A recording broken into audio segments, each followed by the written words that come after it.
Well, welcome back. This is the third part of a three-part series about the early history of Laguna Beach.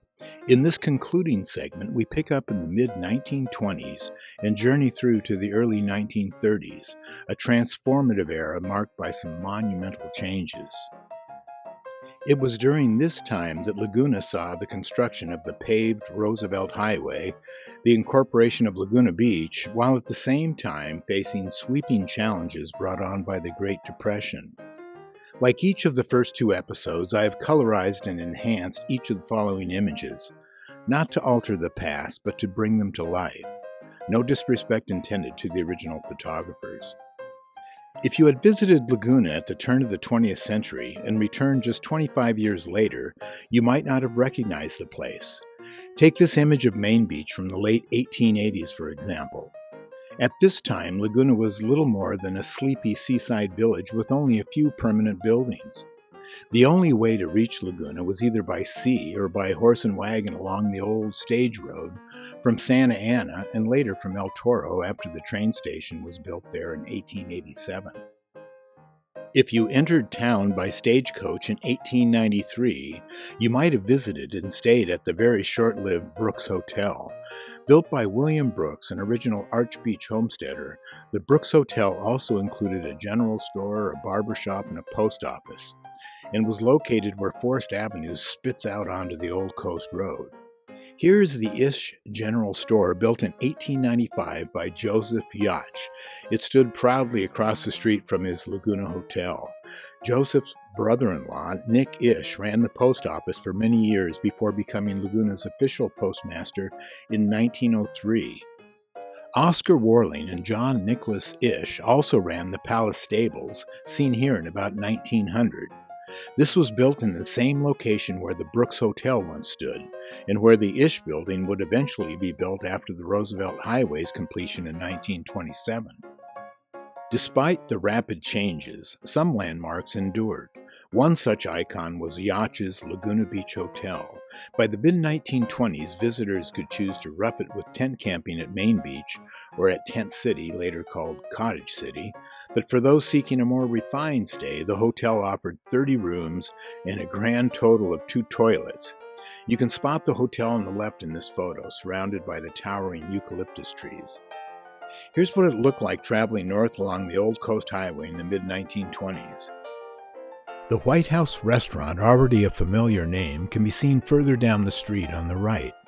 If you look closely, you'll see a sign for the Laguna Beach Hotel nestled among the eucalyptus on the left.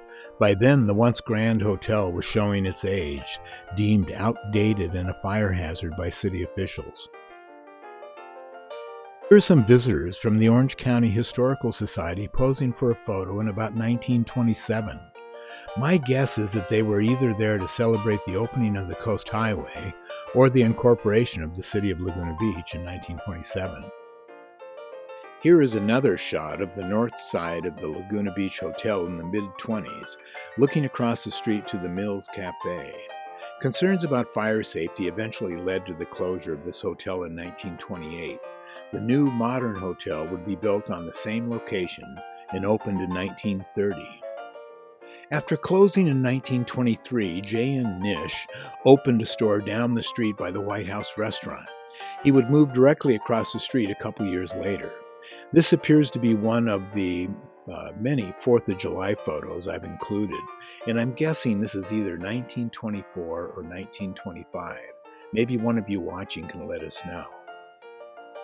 Leave it to the progressive village of Laguna to provide the early opportunity and setting for Emma Jane Pence, a divorced mother of 3, to secure a loan, purchase, and then operate the grocery store on Forest Avenue for the next 13 years.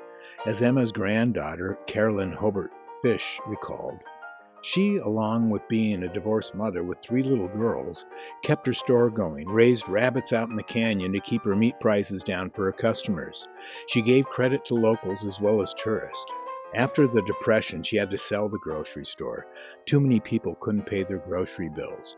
She ended up selling to Jack Gill Liquor Store in 1940. I'm amazed at the number of photos taken, probably the same day in either 1924 or 25, A July 4th weekend, no doubt.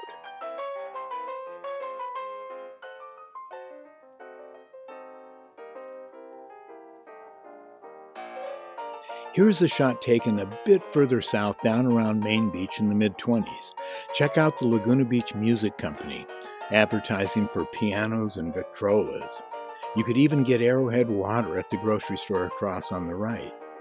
Look at all those campers on the beach. You can see the old dance hall built in 1913, and directly behind it, the newly constructed bathhouse.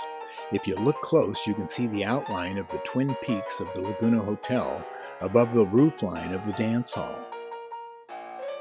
In the summer of 1918, a group of artists led by Anna Hills and Edgar Payne opened their first exhibition in a temporary pavilion and formed the Laguna Beach Art Association. This gallery building was apparently located where the Hotel Laguna parking lot is now. This is what the current location of the Irvine Bowl and the Festival of Arts looked like in the 1920s. The first Festival of Arts was held in 1932, and the first presentation of the pageant was done in 1933. Each have been held almost every summer since. Although the downtown area of Laguna proper had electric power thanks to a generator on Broadway, the rest of town didn't get electricity until the mid-1920s. I believe this shot was taken shortly after Southern California Edison electrified the city. I don't think most people today could imagine living with no electricity in their homes. In this photo taken of T Street, or Thalia Street, you can see the power poles running up the street. Although this was dated 1920, I think it's closer to the mid-20s. I know that the Coast Highway would eventually be paved in 1926, but I'm not sure at all when the side streets were paved. Speaking of electricity, here's a load of freshly cut telephone electrical poles.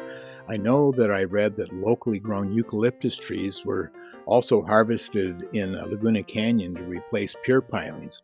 I'm going to go out on a limb and guess that these might be also locally harvested eucalyptus trees. I love the makeshift use of old wooden wagon wheels supporting the back of the load. Here is the Pacific Telephone and Telegraph Company service crew taken in February of 1921. These guys must have been extremely busy with the rapidly growing populations throughout Orange County. As Laguna began to grow, homes were being built further up on the hillsides and canyons. I'm guessing this might be Bluebird Canyon. If anyone recognizes this location, please share it in the comments. It's no wonder artists were drawn here. A view from the top. This may be the eastern boundary of Laguna Beach. I know the grid lines that separated homesteads ran north and south and east and west. I'm guessing that fence line points north. I'm sure that much of this area is now multi-million-dollar homes, with quite a view, by the way. Here's a shot most likely taken the same day as the last one, and the same guy wearing that classic straw boater's hat. It looks like this must be somewhere up Laguna Canyon. Those rock formations are very distinctive along the canyon. Here is Laguna Canyon, probably in the mid-20s. This highway was the first paved access to Laguna Beach when it was built in 1915. In 1926, the Roosevelt Highway was completed down to Laguna Beach, connecting to Newport Beach and the rest of Orange County. Here is the section nearing Morro Beach. Most of the highways at this time were poured concrete with an asphalt or oiled shoulder. They really had to carve out the coastal bluffs to build this highway. Before this, the road simply followed the contour of the hills, canyons, and valleys. This view still looks remarkably the same today. You can see the forms and reinforcing steel laid out in this photo, with the concrete trucks in the distance. They have quite a production line going. Man, look at all that beach. Eventually, the highway was extended south through Arch Beach, Aliso Beach, Coast Royale, seen here, Three Arch Bay, and eventually connecting with Laguna's sister cities of Dana Point, Capistrano Beach, and San Clemente. I believe the road you see below is the old coast road. Within a couple years, the Coast Highway would be completed down to Dana Point. At the top left of this shot of Dana Strands, you can see what would become the southern boundary of the city of Laguna Beach, the area that would become Three Arch Bay located at Mussel Cove. By 1928, the paved Roosevelt Highway was finally making its way to Dana Point. It was right about this time that my grandparents and Mom began making their way up and down the coast in their Ford Model T, the same one he and his new bride drove across country in 1922 from Ontario, Canada. To do the real heavy lifting, the road crews utilized the latest technology, including steam shovels. Steam shovels were instrumental in the construction of state highways and roads, which were a major focus of development throughout the 1920s. These were eventually replaced with diesel models in the 1930s. You can see that road building in the 1920s was still labor-intensive. In addition to more modern equipment, teams of horses or mules were extensively used. With the installation of the Roosevelt Highway came the need to construct bridges for the railroad line, which was originally laid in 1888. This must be before 1929, when they began construction of the Dana Villa Hotel, which you would see up there on the left-hand side of the Coast Highway. And check out the two bridges over the creek. As you traveled further south, you ran into Edward Doheny's master plan community of Capistrano Beach. Here is Palisades Drive when it was initially graded to provide access to potential homeowners up top. Here are some prospective buyers on what is now Avenida Estrella. The paved highway promised easy access to all the developing beach towns, from San Diego to Los Angeles and beyond. Here is a bird's eye view of the two-lane Coast Highway below. I find it ironic that after being widened to 4 lanes, it was eventually turned back into 2-lane stretch from Dana Point to San Clemente. Who'd have guessed dirt cliffs aren't very stable? With the addition of the highway, there was no shortage of gas stations and restaurants popping up along the way. Here's Frank's Cafe, located on Coast Highway in Capistrano Beach. I'm sure the abalone steaks advertised were probably locally collected. Here is what it looked like entering San Clemente on the Coast Highway sometime around 1939. By the early 30s, the Roosevelt Highway would connect all the way up and down the coast, north to Ventura County, and south to San Diego.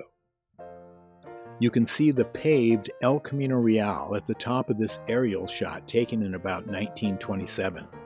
San Clemente founder's son told me how his dad, Ole Hansen, flew in a JN-4 Jenny World War I era biplane to take aerial shots of his master plan community. El Camino connected with the paved Coast Highway on both its north and south borders. Here is the original bridge over the San Mateo Creek at the southern border of San Clemente, a stretch of highway I remember being referred to as Slaughter Alley due to the number of head-on collisions. If you wanted to travel to destinations east, you could take the paved highway up to San Juan Capistrano towards Santa Ana and points further north. This is Judge Egan's house on the paved Camino Capistrano as you travel to the coast. Here is a great shot of the Laguna Canyon Road. This 2-lane highway served as a vital artery to Laguna Beach until the completion of the Roosevelt Highway. This area was homesteaded by early Laguna pioneers like the Hemingway and Thompson families. Here is a shot of the recently completed 2-lane Roosevelt Highway passing through Arch Beach and Woods Cove. With increasing demand, the highway would eventually widen to 4 lanes in 1932. Here's a shot of the 2-lane bridge over the Aliso Creek, originally built in 1926. Campers and beachgoers have been enjoying this spot one way or another for well over 100 years. In 1971, the Aliso Beach Pier was built. It was eventually demolished in 1999, the last surviving pier in Laguna Beach. Here's a crowd gathered to celebrate the opening of the Roosevelt Highway in 1926. Not sure of the backstory of this photo, but it looks like a queen and her court on the right. It looks like gas was 12 cents a gallon. At first, I didn't recognize the location, but this gas station sits where Broadway spits out onto the Coast Highway. Here is Captain Vissner of the Lancers performing at the opening ceremony. Behind him is Cottage City office, formerly called Tent City, a bit more upscale. With concerns about the anticipated increase in visitors with the completion of the paved Roosevelt Highway, residents organized and incorporated, becoming the first incorporated city in South Orange County. This map shows what the city of Laguna Beach looked like in 1929, 2 years after its incorporation. As we pan south, you can see Crescent Bay, Shaw's, Fisherman's, and Divers Cove as we head towards Heisler Point. All of the area north of Broadway in downtown Laguna was originally owned by James Irvine and was not open to homesteading like the area south of Broadway. In 1905, Howard Heisler and partners purchased the land just north of Main Beach from James Irvine III and called it the Laguna Cliffs. Advertising the first tract with water. Included were plans for an 18-acre park winding along the cliffs just above the blue Pacific below. After a few legal woes, Heisler Park was created, mostly due to a prominent business leader and Cliff Drive resident, Elmer Jarvis, who spearheaded the effort, the same Jarvis who owned the lumber store on Forest Avenue. Burl Viebeck, a descendant of early Laguna pioneer Henry Rogers, prepared this map showing all of the homesteaders in Laguna Beach, all 39 of them between 1871 to 1916. As we pan through, you can see the familiar names of the Goff, Thurston, and Brooks families, who appear to have homesteaded most of the oceanfront property. I guess the early bird gets the worm. Various merchants of Laguna Beach are pictured on the sand sometime in the late 20s. I believe this is probably at Main Beach. Joe Thurston is third from the left in the front row. He must have been in his mid-50s by now. Second from the right is artist Frank Kuprin. If they're not wearing a hat, they're holding one. That's a sign of the times, I guess. This shot is looking south along Coast Highway. I think this may have been taken the same day as several other shots, all of which were filled with American flags, making me think it was July 4th weekend in Laguna. On the left, you see the familiar White House Cafe, and on the right in the foreground is the J.N. Ish grocery store. Right where you see the second streetlight on the right is where the Laguna Hotel sits. It would soon be torn down and replaced with the new Hotel Laguna in 1930.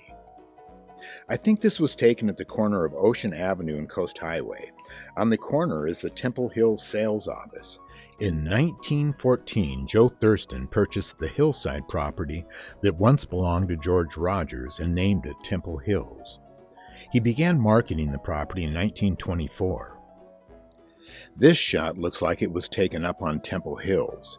The Laguna Beach Lumber Company can be seen in the bottom right of this photo. He had quite a big piece of property on Forest Avenue at the time. You can see the pier in the distance. It was extended and rebuilt in 1926. Here is a closer look at the pier, probably taken about the same time. The only tropical storm to hit the west coast during the 20th century, El Cordonazo, destroyed this pier along with just about every other pier along the coast of Southern California. In this shot of the recently completed paved Roosevelt Highway, you can see the soon-to-be-demolished Laguna Hotel. As we pan down the street, you can see the Ish building built by Joseph Yach.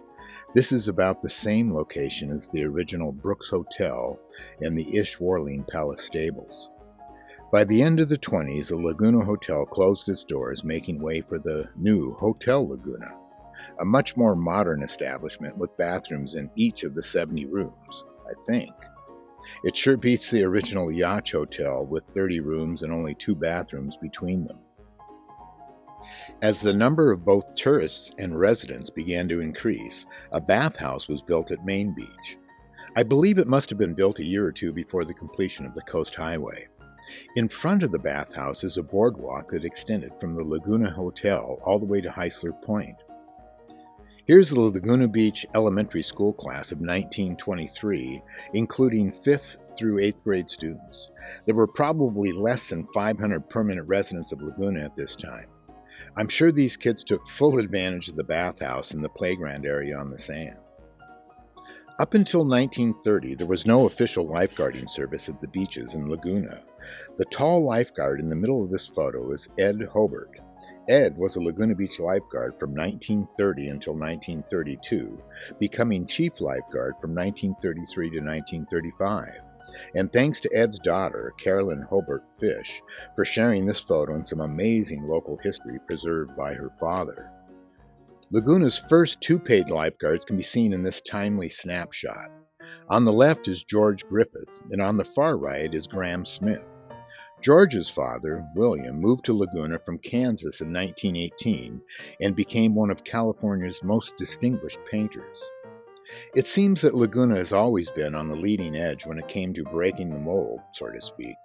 Here is the Laguna lifeguard team posing next to the lifeguard dory, and in the middle of the pack is a female lifeguard, Harriet Shattuck, one of two female lifeguards at Laguna at the time, the other being Luella Schweitzer.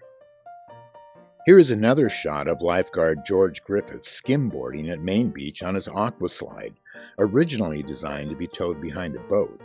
Taken in 1929, this must be one of the earliest photos capturing a sport that remains popular in Laguna Beach to this day.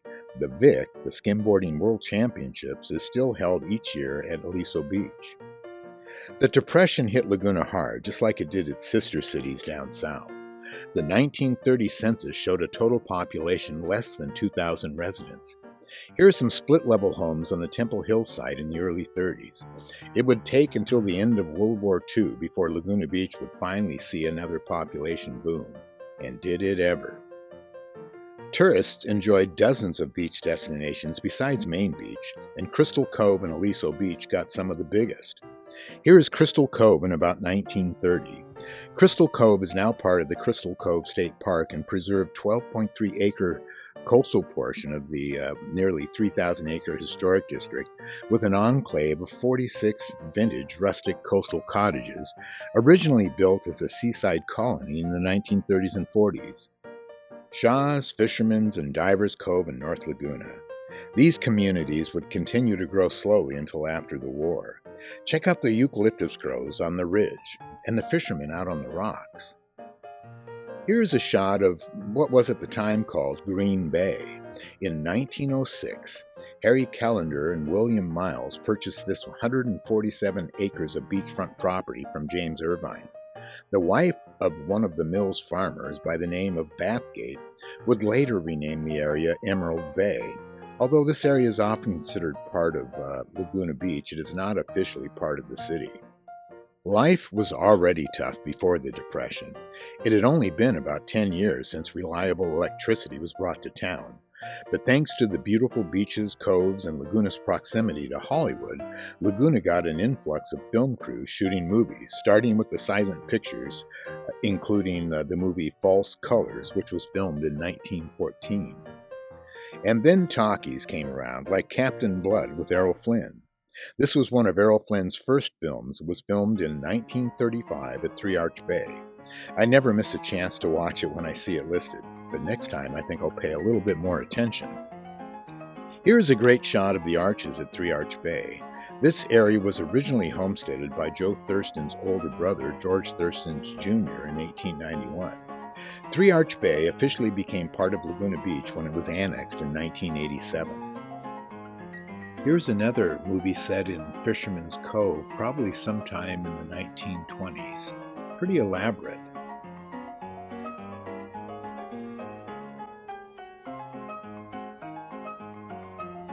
Here's what the same cove looked like in the 1930s.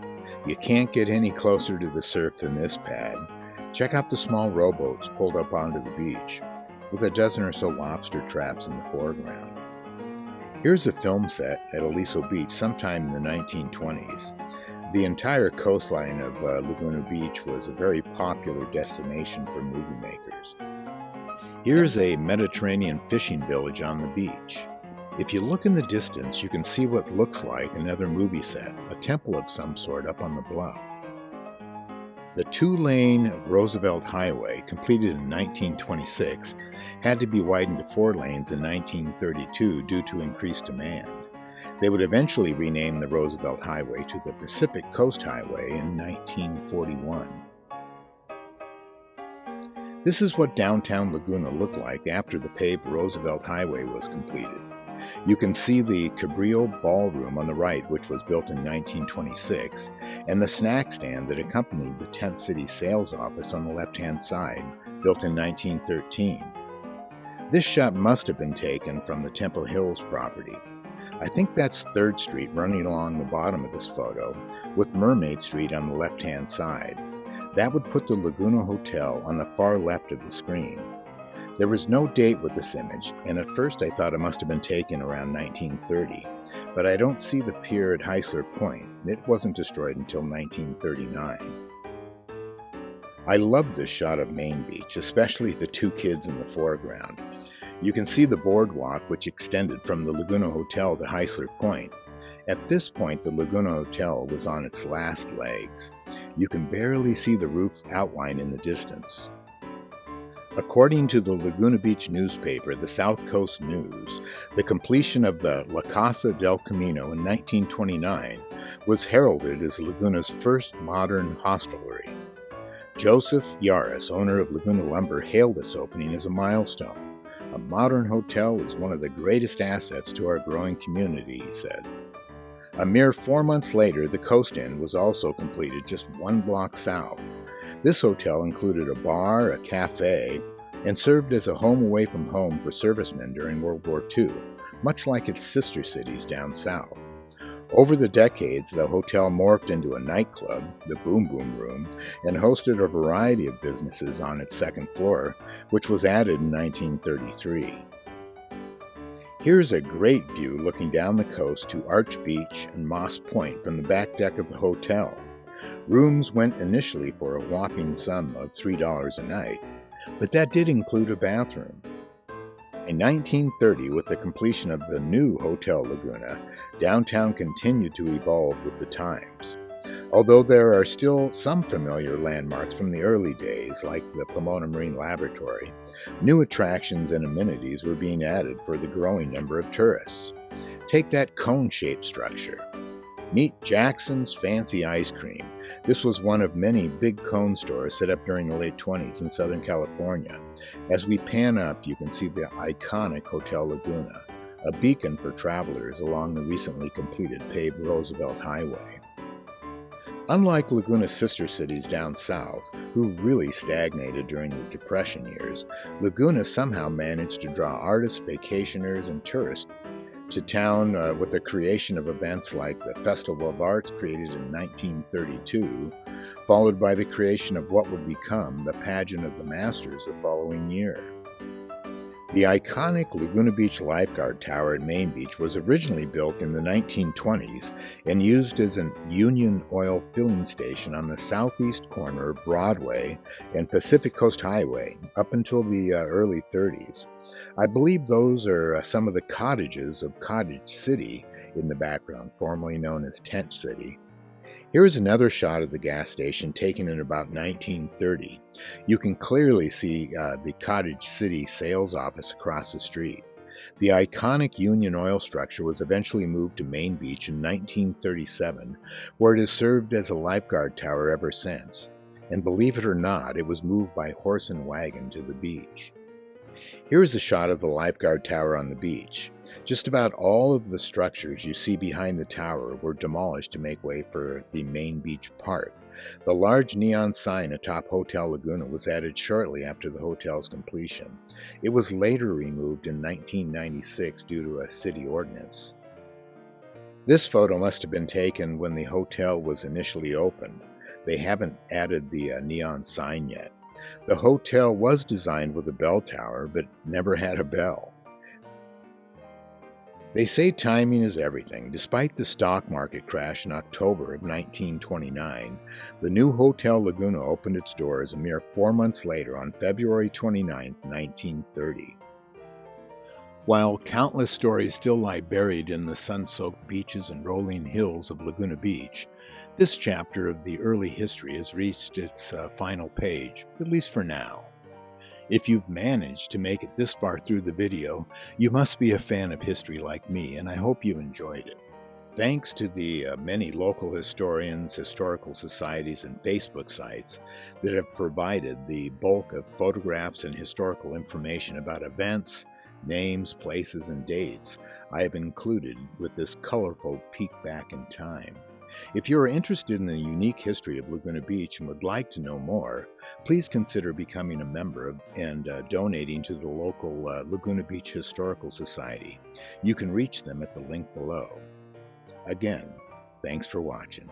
Aloha.